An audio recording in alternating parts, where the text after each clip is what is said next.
ಧನಲಕ್ಷ್ಮಿ ಕದವ ತೆಗೆಯಲು ಯಾರ ಅಪ್ಪಣೆ ಕೇಳಲಾರಳು. ಮನಸ್ಸಿಟ್ಟು ತಟ್ಟಿ ನೋಡಿರಿ, ಕರೆದ ತಕ್ಷಣ ಜೊತೆಗೆ ಬರುವಳು.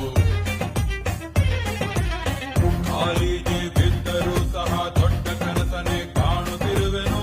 ಅಬ್ದುಲ್ ಕಲಾಂ ಹೇಳಿದ ಮಾತಿನಂತೆಯೇ ಬಾಳುತ್ತಿರುವೆನು. ಲೈಫ್ ತುಂಬಾ ಚಿಕ್ಕದಂತೆ ಅಂದುಕೊಂಡ್ರೆ ದೊಡ್ಡದು, ಆಸೆಯೆಲ್ಲ ದೊಡ್ಡದಂತೆ ಅಂದುಕೊಂಡ್ರೆ ಚಿಕ್ಕದು. ಹೆಸರಿನಲ್ಲೇ ರಾಜ ನಾನು, ನನ್ಗೆ ಯಾರ ಹಂಗಿದೆ.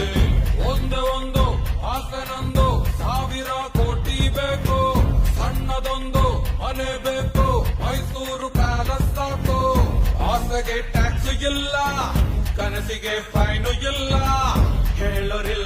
ಕೇಳೋರಿಲ್ಲ ನನ್ಗೆ ನಾನು